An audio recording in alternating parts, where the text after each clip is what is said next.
Hello and welcome to our special coverage of the Russian invasion of Ukraine. I'm Ladi Akiridulwale, the headlines.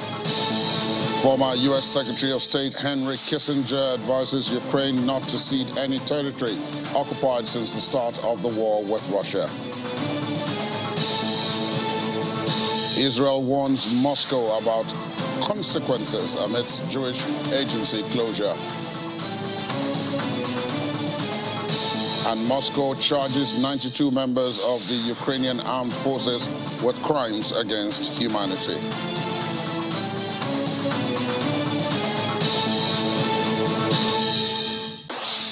We begin the program this morning with former United States Secretary of State Henry Kissinger's piece of advice to Ukrainian authorities. He says the country and the West should not agree to cede any Ukrainian territory occupied since the start of the war to Russia in any future peace negotiations to end the conflict.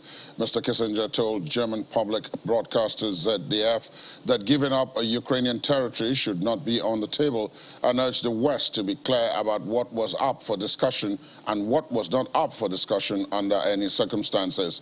In May, Mr. Kissinger drew backlash from Ukrainian officials, including President Volodymyr Zelenskyy, after he suggested at the World Economic Forum in Davos, Switzerland, that Ukraine should cede territory to make peace with Russia. And after 5 months of Russian attacks, Ukraine will continue to do all it can to inflict as much damage on its enemy as possible. That's according to its president, Volodymyr Zelenskyy, in his nightly video address. Even the occupiers admit we will win, he said, as he hailed the upcoming day of Ukrainian statehood, July 28th, a new annual holiday that Mr. Zelenskyy announced in August of last year. Like every day in the last month, Mr. Zelenskyy said that Ukraine was not letting up and that it had an important week ahead with the holiday approaching in the midst of what he called a cruel war. Even the occupiers admit we will win. We hear it in their conversations all the time, what they are telling their relatives when they call them.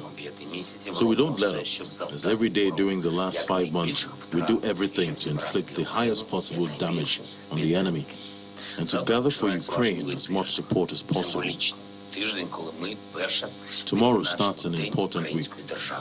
This is symbolic, the week when we will celebrate Ukrainian statehood for the first time on the 28th of July. For the first time during such a cruel war, in the 6th month of it, after 8 years of war in the Donbass. But we will celebrate against all odds because Ukrainians won't be cowed. Israel's caretaker Prime Minister Yair Lapid has said that Russia's shutdown of the offices of the Jewish Agency for Israel in the country would harm relations between Moscow and Jerusalem. The Russian Justice Ministry last week called for the dissolution of the Jewish Agency, which handles the emigration of Jews to Israel for alleged violations of Russian law.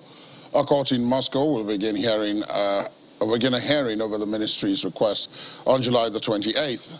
Mr. Lapid said at a meeting on Moscow's threat that a move against the large Jewish community in Russia is important and will be brought up in all diplomatic discussions with the administration in Moscow. A statement from the Prime Minister's office added that Mr. Lapid had instructed a delegation to be prepared to head to Moscow as soon as Russian approval is received and to make every effort to exhaust the legal dialogue alongside advancing the high-level diplomatic dialogue on the issue. And the head of Russia's investigative committee says Moscow has charged 92 members of the Ukrainian armed forces with crimes against humanity and proposed an international tribunal backed by countries including Bolivia, Iran, and Syria. The government's Rossiyskaya Gazeta quoted committee head Alexander Bastrykhin as accusing more than 220 persons, including representatives of the High Command of the Armed Forces of Ukraine, as well as commanders of military units that shelled the civilian population. The Ukrainians were involved in, quote, crimes against the peace and security of humanity, which have no statute of limitations, according to Mr. Bastrykhin, whose committee probes major crimes. 92 commanders and their subordinates had been charged, and 96 people, including 51 armed forces commanders, declared wanted. And Russian forces have again shelled the town of Chuhiv in the Kharkiv region, hitting a school and cultural center, wounding 2 people and burying several under rubble. The head of the police investigative unit said the cultural center, where several civilians were hiding in the basement, was destroyed. Regional Governor Ole Sinehubov said 3 people had already been rescued from the rubble. Residential areas in the village of Korobochikin and the town of Pechny were shelled several times, adding that a fire broke out in one of the wheat fields in the area. Shelling was also reported in the town of Bodohokiv and in the Izium district.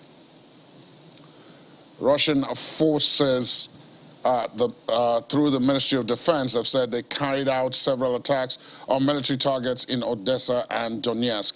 The ministry spokesman, Igor Konashenkov, said on the day that the high-precision, long-range sea and air-based armaments destroyed aircraft of Ukrainian Air Force deployed at a military base in Kirovgorad. According to the spokesperson, Russian troops also eliminated a Ukrainian military ship and a depot of Harpoon anti-ship missiles delivered by the United States to Ukraine in the seaport of Odessa, as well as production facilities that specialize in repairing and modernizing the fleet of the Ukrainian Navy. Russian Air Force jets also shot down several Ukrainian drones in Kharkov region, intercepted several projectiles launched by Uragan and HIMARS multiple rocket launchers near the Donetsk region as well. Ukraine yesterday confirmed missile attacks from the Russian forces at Kharkov, Sloviansk, Kramatorsk and Bakhmut, as well as airstrikes on Kharkov and Bakhmut as well. The southwestern Ukrainian city of Mykolaiv is set to be put into a full lockdown in the coming days. That's according to its governor, Vitaly Kim. He said in an interview that the extreme measure is needed to catch alleged spies and saboteurs believed to be colluding with Russia.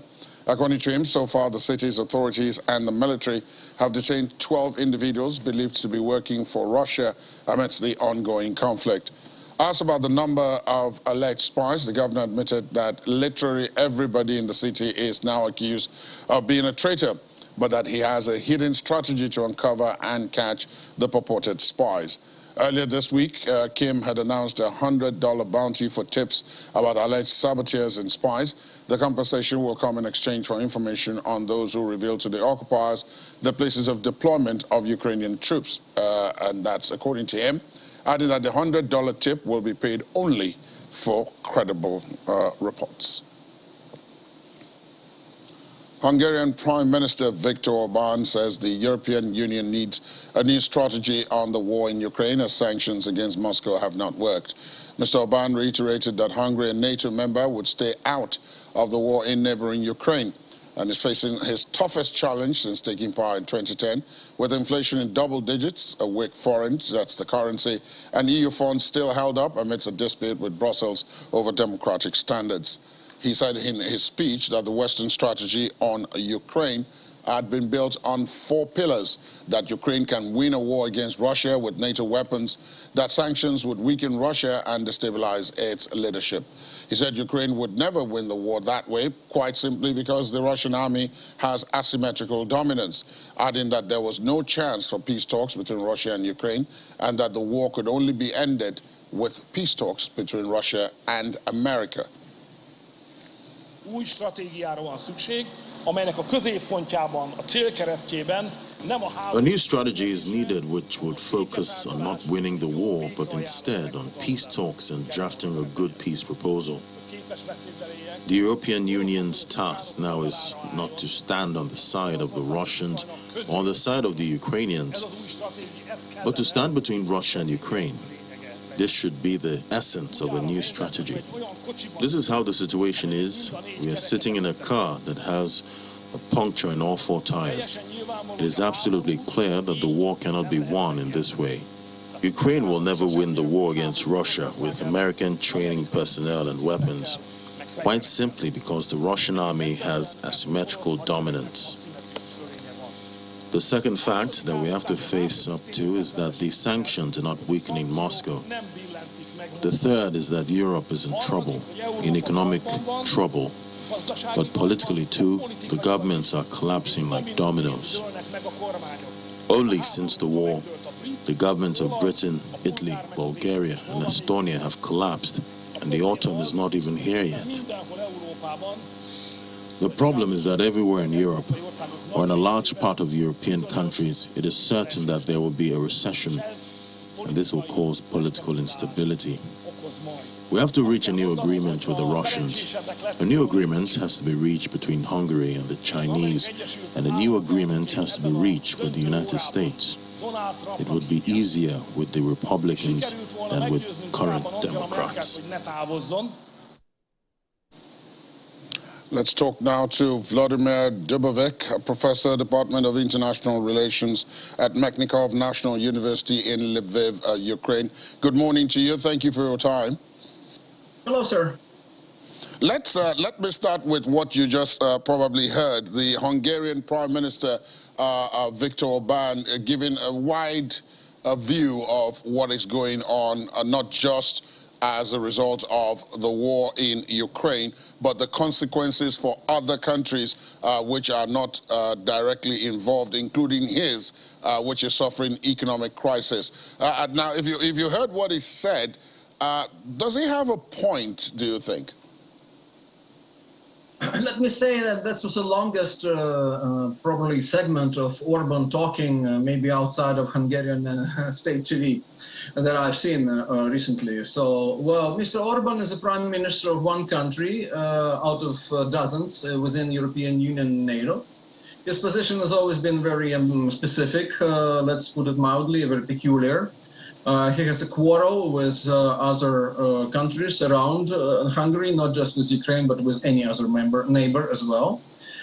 He recently made a very racist, outright racist statement about him being opposing to the mixing of racing in Hungary, about the pure race that he would prefer to see in Hungary. He likes authoritarian model of leadership of Mr. Putin. He dislikes norms and values and principles of European Union, to which Hungary so far belongs, but he likes that conflict with European Union leadership and European Commission. So he is in his own league. He is not speaking in the name of bigger forces or any camp or any coalition among the Western countries. He was the only one who went to Moscow quickly after February 24th, when Russia started this massive invasion against Ukraine, out of Western leaders. So I don't think he is really an authority to speak about it. I think the position for European Union is clear, is to support the country whose territorial integrity is under the threat, whose sovereignty is under the threat, who is suffering as a victim of unprovoked aggression. And as simple as that. And that meets the principles and values and norms and standards of both NATO and EU, to which Hungary belongs. Now, let's come to the about turn from the U.S., the former U.S. Secretary of State, Henry Kissinger. In May, he had said that, look, it was quite possible that Ukraine might have to consider ceding some level of territory for peace. And at that time, he received a backlash, as we had reported. But now he seems to have done an about turn, because now he's saying that there should be no ceding of territory for any kind of peace. Which one is it now, do you think? Is it a question of looking at the facts on the ground, or is it a question of looking at what is possible in terms of what can end this conflict? Yeah, well, I'm not going to say that Kissinger lost it. Well, probably not. He probably has a clear mind still at his age, but he has a very ambivalent track record in terms of his activities and ideas and concepts that he advocated over decades. For instance, in the 1970s, he was one of the advocates of the détente between Soviet Union and US, which was seen by many as a big achievement, but then other people said, well, he was always offering some concessions to Moscow, even in those times. And some people said if his ideas would take upper hand, then the Cold War would have ended maybe differently than it did end, with Soviet Union dissolving and the Eastern Bloc, Socialist Bloc, ceasing to exist.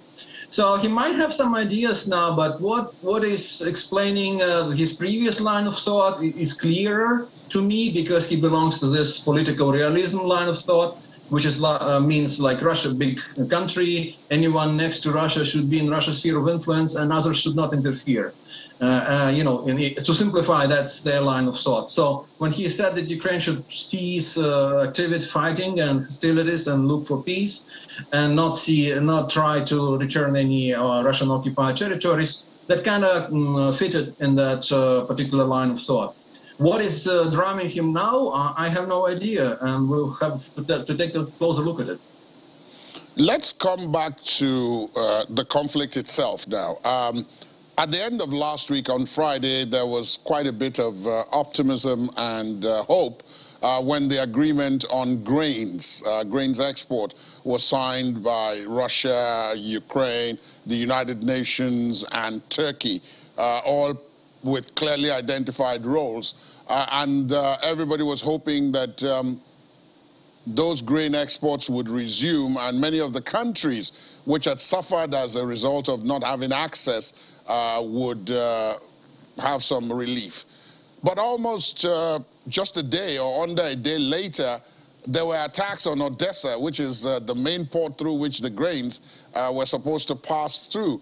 And that put the fate of the deal in the balance. Today is Monday. What do you think is going to now happen? Well, it's a great question, sir. I mean, I am from Odessa. I'm here in Western Ukraine now, being an internally displaced person since the war started because missiles are flying into my hometown. The Saturday morning missile strike actually occurred less than 1 kilometer from my apartment in Odessa. And in many buildings around my building, apartment building, the doors were shattered and windows were broken by the wave, the force of wave from missile strike. So it's very personal to me. I mean, when the grain deal was signed, I was very cautious about not cheering it because I thought something like that might happen. I didn't think it's going to happen less than 24 hours since Russians signed this agreement. But it did happen. So what are going to mean? It's going to mean the grain deal is dead? Probably not. We'll see what happens in the coming days. Ukraine's position so far has been very sensible. We, of course, regret Russian strike, and we think it's a violation of the deal. But at the same time, we're not withdrawing from it. We're not trying to cancel on it. We are still trying to live according to what we've signed in Istanbul. Because our agreement, after all, is not with Russia directly, but with Turkey and United Nations. So Odessa port and the two other ports on two sides of Odessa are preparing for the grain to be put on the ships according to this agreement. But we'll see how it goes, what Russia does next. With that missile strike, that's interesting, because early reaction from Moscow was, it wasn't us. Now, I don't know who did it. They said, we didn't strike Odessa. And then later on, basically a few hours later, they said, oh yeah, we actually did, but we did strike some military facilities there. There's no proof of that whatsoever. And the grain silos, I mean, as an Odessan, I know it pretty well. I've seen the videos of the strike, basically some meters away from where the strike occurred. So it is a danger to the grain deal. We would survive it, we'll see in the coming days. Let me ask you finally, as we wrap up the conversation, about what you referenced in your answer to the last question, which is that you are internally displaced. A lot of attention has been focused on those who have left Ukraine, citizens of Ukraine who have moved to other countries for safety. But then within Ukraine itself, there are a lot of people who are having to move around for the same reason, even though they are not leaving the country. So attention is not really focused on them. You are in Lviv, but you're from Odessa, as you said. How many people do you think are affected within Ukraine by this? And how are the authorities coping with all this movement around of people away from their traditional habitats to other places to find safety?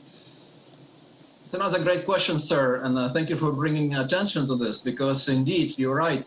The more focus we see in the recent months is on refugees that are leaving Ukraine, going abroad. But in some ways, those people are in better conditions, because first of all, they are away from fighting. Second of all, they are relying on certain assistance that they're getting from particular nation states that they are finding themselves in, and sometimes international organizations and relief projects and associations and so on. But people here, internally displaced persons, are basically left to themselves. I mean, the government here did give some money to internally displaced persons, but not enough. I mean, the prices are heightened here in the Western Ukraine to rent apartments, and people with families need to find kindergartens and schools. There's even worse situation with jobs, because what the jobs people were left in the east and south Ukraine where fighting is happening is destroyed. So people were left without jobs, without stable incomes or earnings, which means they can hardly afford paying much of rent for many months or years to come. So it's a drastic situation. In terms of numbers, there is more IDPs than refugees. The refugees is probably around 4 to 5 million. The IDPs is something like 7 to 8 million. And taking together, that's 1/3 the population of Ukraine. And that's unprecedented. You're basically talking about close to 15 million people moving out of their homes in a very quick manner, also within like 2 to 3 weeks. That's unprecedented. That's very difficult for Ukraine to cope with. And that's why we really rely right now, not just in our economic system, but also on assistance coming from our friends outside of Ukraine. Thank you so very much, Vladimir Dubovic, professor at the Department of International Relations, Mykolaiv National University, joining us from Lviv. Please continue to stay safe. We will continue to pray that this conflict ends very soon. Thank you very much for your time. After the break, volunteers in Ukraine organize rave cleanup events. Please join us again.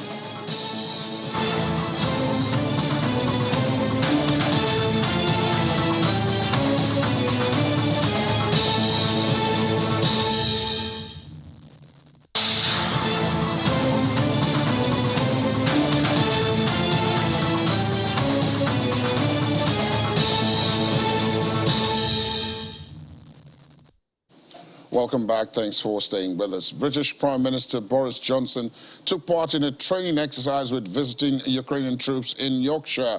In a video released over the weekend, Mr. Johnson was seen wearing a camouflage jacket while he threw a dummy grenade and was shown how to use various weaponry. Britain has pledged £2.3 billion of military support for Ukraine, the second highest level of support after the United States. The official total includes purchases of weapons, but not the logistics support that Britain has offered alongside these. That's according to its defense ministry. The 400 Ukrainian troops who are here being trained by our forces, getting ready to go and fight in Ukraine. That's part of a huge commitment we've made to train Ukrainian forces. We want to train about 10,000 of them over the next 4 months. That comes on top of the investment we're making in supporting Ukrainians with weaponry, 6,900 anti-tank weapons, 120 armoured vehicles, and much, much else besides, including now the multiple launch rocket systems that together the Americans, Germans and others we're providing really are starting to make a difference, we hope, to the course of that war. Russia's Foreign Minister Sergei Lavrov has assured his Egyptian counterpart Samir Shukri of Russian grain supplies amidst uncertainty over the deal signed between Russia and Ukraine in Istanbul, Turkey on Friday. Mr. Lavrov was given the assurance during his visit to Egypt yesterday. The Russian foreign minister was in Egypt for the start of his Africa trip, which includes Ethiopia, Uganda, and the Democratic Republic of Congo. It held talks with Egyptian President Abdel Fattah al-Sisi and now Foreign Minister Samir Shukri. He later met with the Arab League Secretary General Ahmed Abul Gheit before addressing the Pan-Arab Organization. His message to Egypt: reassurances of a grain supply to the country. In his address to the Arab League, Mr. Lavrov said any ships coming to Ukrainian ports to pick up additional grain would be inspected to make sure they do not bring any weapons, as that would be detrimental. We managed to agree in Istanbul, as I said. The second paper was signed. Ukraine demines. Ukraine lets the ships out in the open sea. Russia, Turkey, together with another participant, which is to be determined, accompany the convoys to the Straits. And if the ships are coming to pick additional grain from Ukrainian ports. On the way there, the ships would be inspected to make sure that they don't bring any weapons, which would only be detrimental to the continued conflict. Since the start of the war, a blockade of Ukrainian ports by Russia's Black Sea Fleet has trapped tens of millions of tons of grain, worse than global supply chain bottlenecks. Egypt is one of the world's top wheat importers, and last year bought about 80% of those imports from Russia and Ukraine. In its response to the war, Egypt has been torn between long-standing ties to Russia and its close relationship to Western powers that have sanctioned and sought to isolate Moscow. Russia and Ukraine separately signed a deal in Istanbul on Friday last week with Turkey and the United Nations to resume grain shipments from Ukrainian ports to international markets via the Black Sea. However, internal problems have made farmers hard to sell the harvested crop to foreign markets, and the condition is complicated by weather anomalies. The drought caused huge cracks in the fields, and the lack of moisture affected almost all crops, like corns and sunflowers, due to abnormal heat for this region, may disrupt harvest plans. At the same time, shortage in capital, which halted farmers' preparations for autumn sowing, has worsened the situation.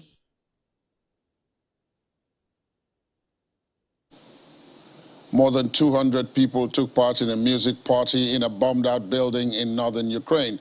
The revelers were enjoying the music while cleaning and helping rebuild a cultural center in the village of Yehedne in the Chernihiv region, devastated by the Russian occupation just months before. Most of the volunteers, primarily in their 20s and 30s, came from Kiev, about a 2-hour drive away. But others came from the western city of Lviv and also nearby Chernihiv, while some foreigners had arrived from Portugal, the United States, Germany, and elsewhere. The daytime clean-up rave was organized by young Ukrainians who have been using dance parties as a way to contribute to the recovery effort in parts of the country's north, which have suffered considerable damage from Russian bombardments. This event was the group's 8th so far, and they've already helped repair 15 damaged homes in the village. And Poland's defense minister says the country wants to create the most powerful ground forces amongst the European members of NATO.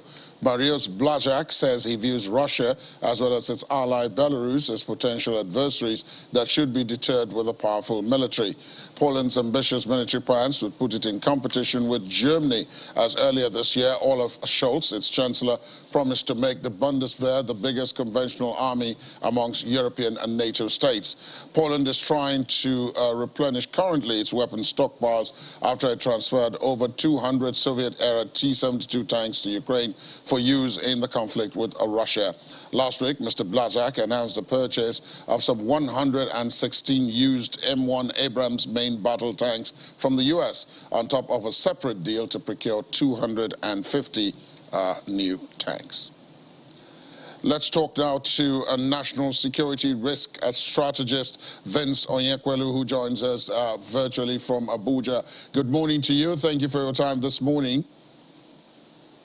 Thanks for having me. Good morning to you too. It does look as if, while attention is focused on the war in Ukraine, a number of other things are happening on a lower, different sort of level. As we've been reporting, other countries are strengthening their militaries, and sometimes that is already raising hackles about bringing potential conflict between previously friendly countries. I've just reported now about the situation between Germany and Poland. Now, if you go back, you know that Germany and Poland, of course, did fight on opposing sides in World War II, but since then, both of them have been members of the EU and NATO. So, do you see a situation where there's a risk that with all this preparation against Russia by friendly countries, you might be risking new conflicts? Exactly. The possibilities are very high because we still have countries that still have the old ancestral bruises, just like you mentioned, Germany and Poland. And obviously, there are still Polish people that still have ethnic issues with the people of Dutch's land, that's Germany.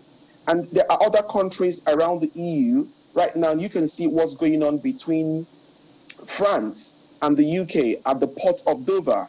For the July summer holiday makers, most British people love to travel in their own vehicles.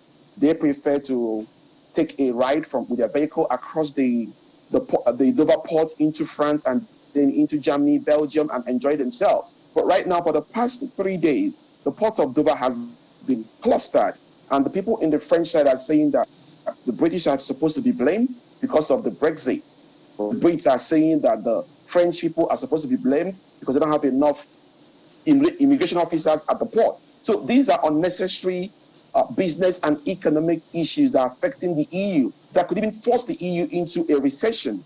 So the issue of the Russia and the NATO crisis could actually expand to bigger problems, because right now Germany is obviously back again getting gas from Nord Stream 1.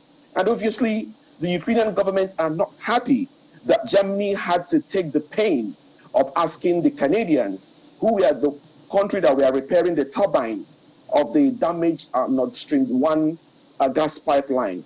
And the Canadians had to fly the turbines down to Germany, and Germany has installed it, and Germany are getting gas. To Germans, they are seeing that we are about to, at the top of the summer season. By the month of August, the summer will start to disappear, the cold, the winter will start, the autumn will start to come. We don't have enough gas reserves to secure our old citizens. And the Ukrainians are saying, why must we be doing business with the Russians? The truth is, there's going to be a lot of economic relationships that will be damaged. Countries are thinking about their selfish interest, because right now they don't have alternative source of gas and energy in the next 3 months, in the next 4 months. What the Americans are promising is to send ships of gas all the way from the USA to Europe. That will not give them the quantity they need in Europe. Going through Qatar or Doha or even coming to Nigeria to get our LNG will not happen overnight.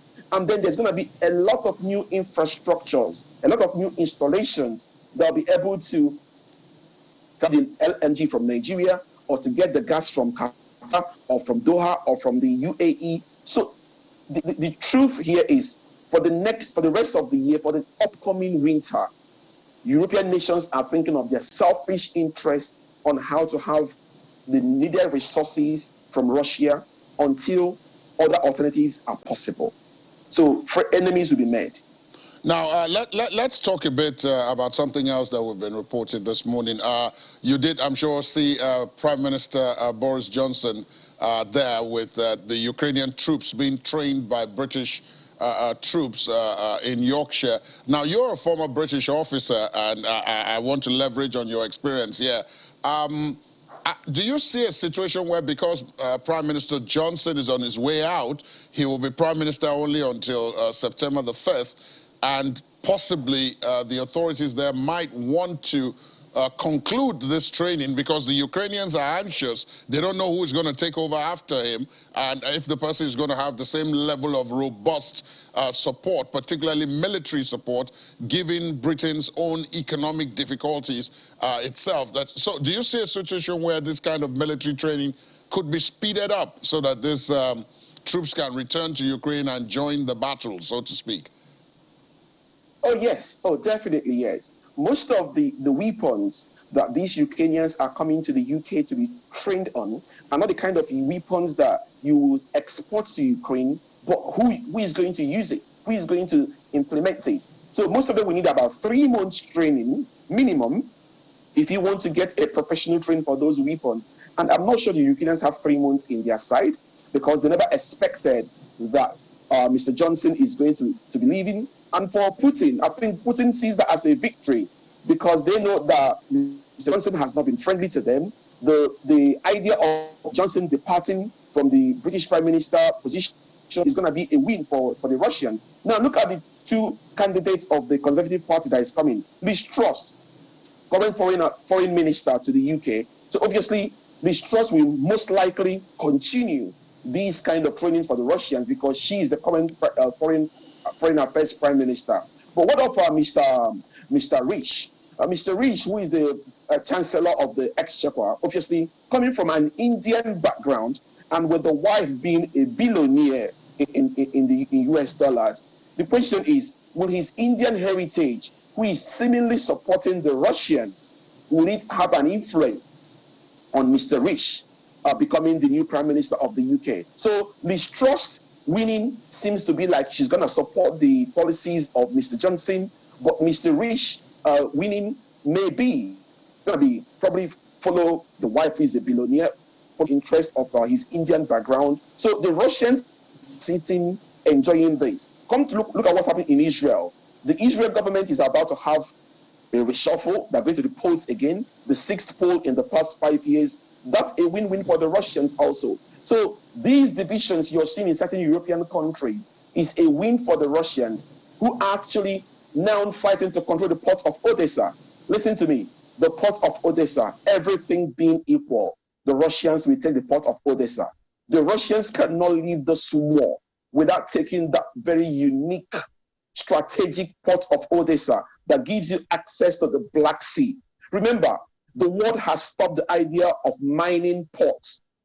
It's no longer legal for you to mine lands and mine ports, but the Ukrainians mined that port for their own safety, security. I trust it. But the side effect of those mined ports, ships can become victims of these mines in the next 2 years, in the next 2 years, even after this war. But the Russians are going to fight for that port of Odessa. Everything being equal, Odessa is for the Russians for the taking. Indeed, we'll have to wait to see that. Of course, attacks, as you pointed out, attacks did happen against Odessa barely a few hours after the grain export deal was signed. There's a claim actually that they targeted a ship that was carrying firearms. So you cannot say on one hand we are brokering for peace for wheat and grains to be exported out of Ukraine, and the other side you are trying to position a ship carrying firearms. So if it's been confirmed that that ship was actually carrying firearms, see, no place is free. The grain business is on one side, there's still a war going on, and everything is bombable, everything is a target that makes Russians to win the war.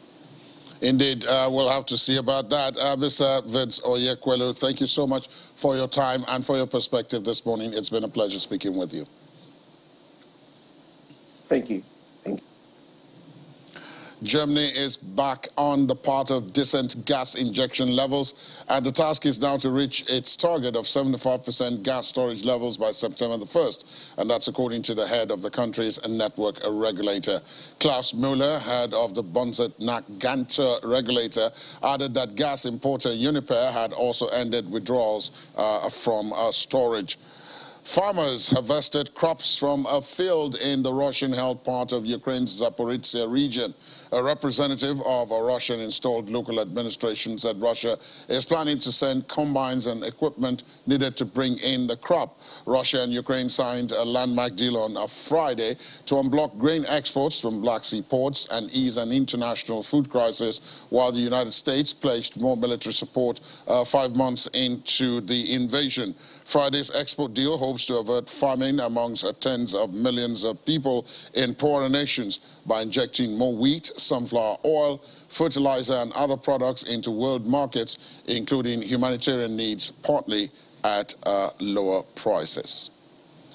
Canadian Prime Minister Justin Trudeau has said that Western nations would be watching closely to ensure Ukraine would not be put at risk of being further invaded by Russia after the two nations signed the deal we talked about to reopen Ukrainian Black Sea ports for grain exports, and that an international food crisis aggravated by the Russian invasion could be eased. The accord crowns 2 months of talks brokered by the United Nations and Turkey, a NATO member that has good relations with both Ukraine and Russia and controls the straits leading into the Black Sea. A blockade of Ukrainian ports by Russia's Black Sea fleet, trapping tens of millions of tons of grain in silos and stranding many ships, has worsened the global supply chain bottlenecks and, along with sweeping Western sanctions, stoked galloping inflation in food and energy prices around the world. First of all, let me be very clear. Canada's confidence in Russia's reliability is pretty much nil. They have demonstrated nothing but poor faith. They have precipitated a global energy crisis, a global food crisis with their illegal invasion of Ukraine. And the rest of us have been working very, very hard to try and mitigate those issues around the world. On grain, I can tell you that it's an issue that Canada, with a significant amount of expertise in grain and grain shipping, has been directly engaged in that with partners around the world for many, many months now. We are optimistic. I had a conversation with Secretary General Guterres of the United Nations just a few weeks ago about the work that they're doing to find a way to get this grain that is in silos in Ukraine out to places around the world. I was in Africa a few weeks ago to talk to world leaders there who are extremely concerned with the shortage of grain, and I highlighted for them Russia's responsibility in precipitating this grain crisis. The G7 is working closely with partners like Turkey and others to ensure that we can get that grain out of Ukraine and to places around the world where it's needed without putting at risk Ukraine's sovereignty and protection. That's what we'll be watching very, very closely to make sure that this does not put Ukraine further at risk of being further invaded and attacked by Russia. Russia is responsible for this global food crisis because of the wrong-headed decision they took to invade a peaceful neighbor. We are now working very hard to solve it, and I hope for the sake of the global south and everyone around the world, we're able to solve it. Prime Minister Justin Trudeau. After the break, John McWar will be here to unpack some of the business stories out of this conflict. Plus, a kitten called Snake is rescued from Snake Island by a Ukrainian Special Forces soldier. Please join us again.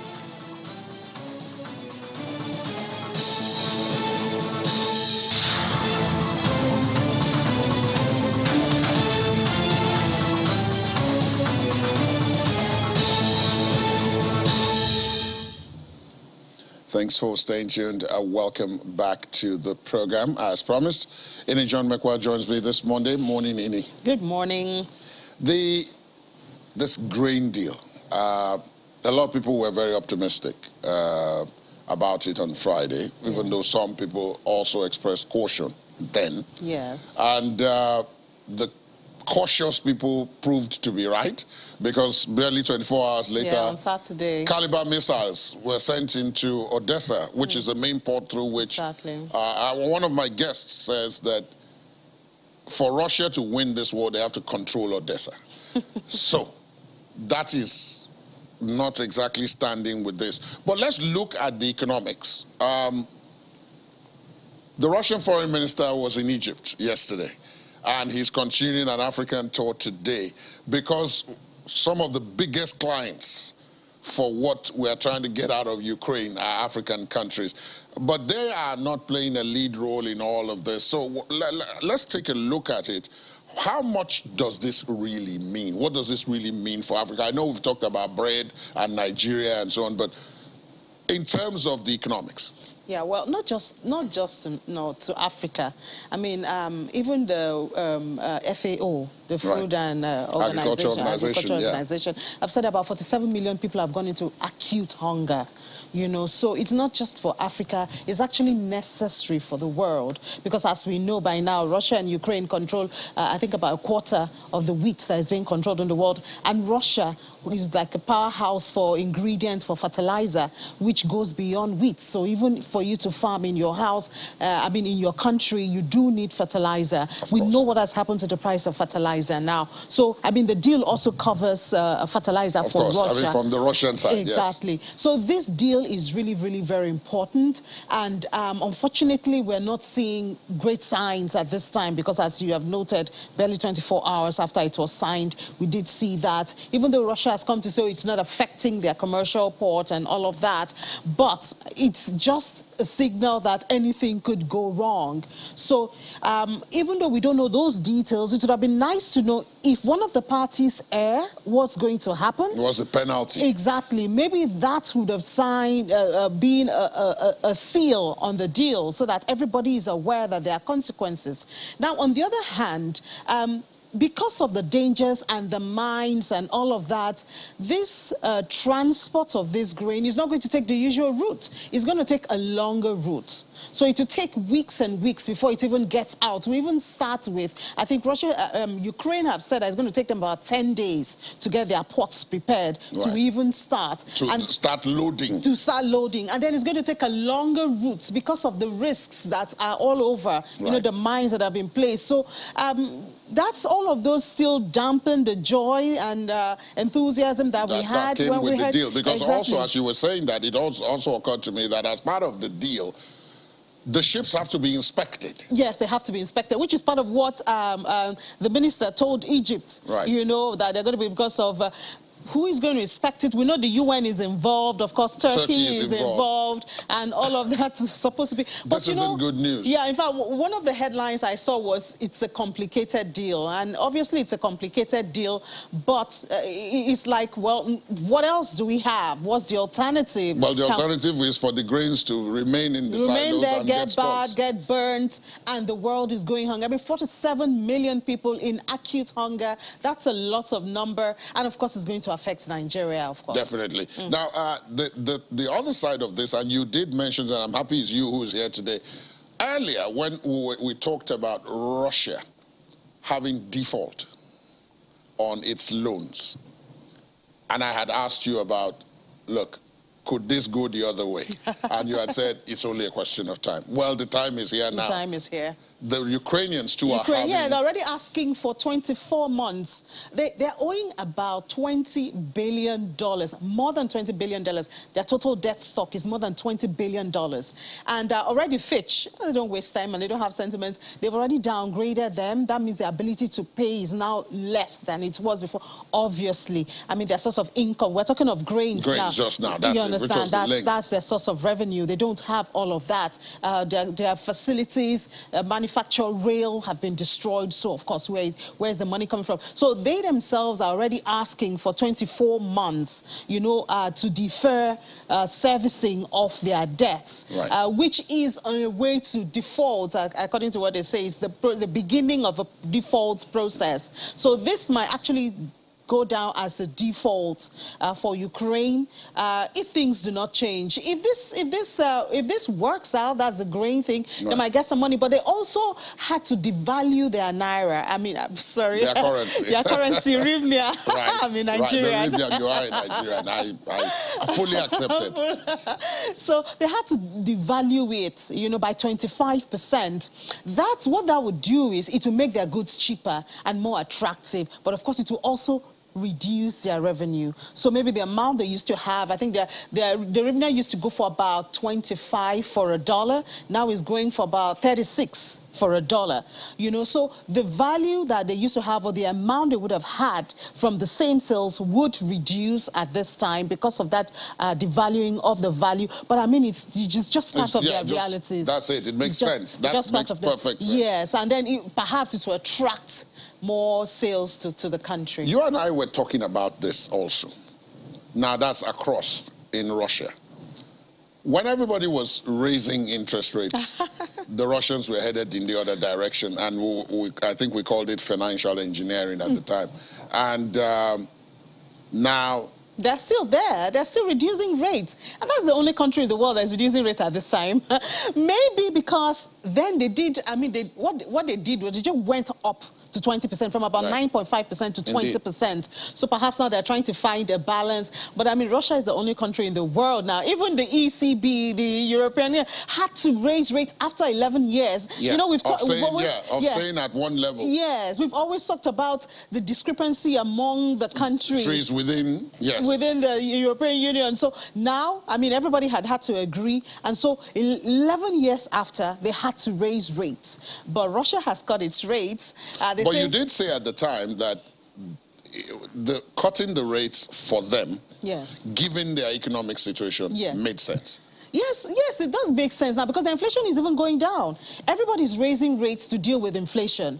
but their inflation is reducing. Their inflation reduced from May to June. It did go down. True, so, I mean, true. so cutting rates now, because, for instance, in Nigeria, because inflation is going up, that is why we had to raise rates our own rates to make access to fund more expensive and to reduce more money from coming into the system and creating artificials. But for them, actually, Russia, they've had a lot of pullouts. They've had a lot of corporates leave, so they've had a lot of flow.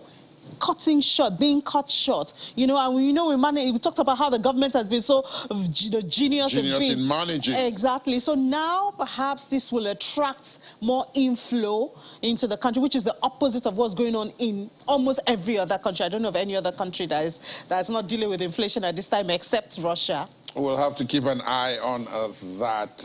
Indeed, Ini, as always. Pleasure having you. Thank you for having me. More of that will be on Business Morning later. That's right after this show. And then on Business Incorporated later on in the afternoon. Join Ini and Laddie Williams for that. The crucial Antonivskyi Bridge in the Russian-controlled Kherson region of southern Ukraine was left damaged after Ukrainian shelling. Video footage from the weekend showed the extent of the damage, with rubble and debris seen on the bridge. The bridge, one of only 2 crossing points for Russian forces to territory they have occupied on the western bank of the vast Dnipro River in southern Ukraine, has been a key target for Ukrainian forces in recent days, with Kiev using high-precision U.S.-supplied rockets to try to destroy it. The Russian-backed head of the Kherson region, Vladimir Saldo, closed the bridge to cargo traffic in what he called a temporary restriction to allow for repairs. Passenger cars were still able to use the bridge, which is more than 1 kilometer long, but Mr. Saldo said in an urgent appeal published on social media that Russia had captured most of the cities and surrounding areas with little resistance, and that Ukrainian officials in recent weeks have talked up a planned counteroffensive backed by Western-supplied weapons to retake the territory, and that this was part of that plan. The Bulgarian Navy has started its Breeze 2022 multinational maritime exercise. The Balkan nation kicked off the exercise with an all-Bulgarian exercise at the senior Burgas involving vessels and helicopters in accordance with NATO standards. Bulgarian Defense Minister Dragomir Zakov said there was maritime patrol aviation as part of this exercise, which is part of NATO's forward presence. So we're doing some really serious action with our allies. 24 ships, vessels, 5 planes and 4 helicopters, and more than 1,300 personnel from 11 NATO members: Bulgaria, Albania, Belgium, Greece, Italy, Latvia, Poland, Romania, the United States, and Turkey are all involved in the exercise. And just before we go, when Ukraine's military released images of its troops raising the country's blue and yellow flag over Snake Island, a desolate but strategic Black Sea outcrop were captured from the Russians in early July. It included pictures of soldiers picking up a tiny, fluffy black kitten called Snake. 2 weeks after he was saved, a Snake was taken out for a frolic among the Dnipro River in the capital, Kiev, and introduced to a small group of reporters. The man who saved him told the story of his rescue, saying the commander saw the little comrade and included the task of bringing Snake back as one of the mission's objectives. Today, Snake has found a new home in Kiev. The soldier wouldn't disclose the kitten's living arrangements in detail, but Snake seemed evidently happy in their care. He's with a loving family now, and all is well. And that's according to the soldiers. What can one say to that? Humanity still lives. Thanks for being with us. I'm Ladi Akiridoluale. That's our show. There'll be an update within the world today later on this evening at 5 o'clock. To have yourselves a productive Monday ahead.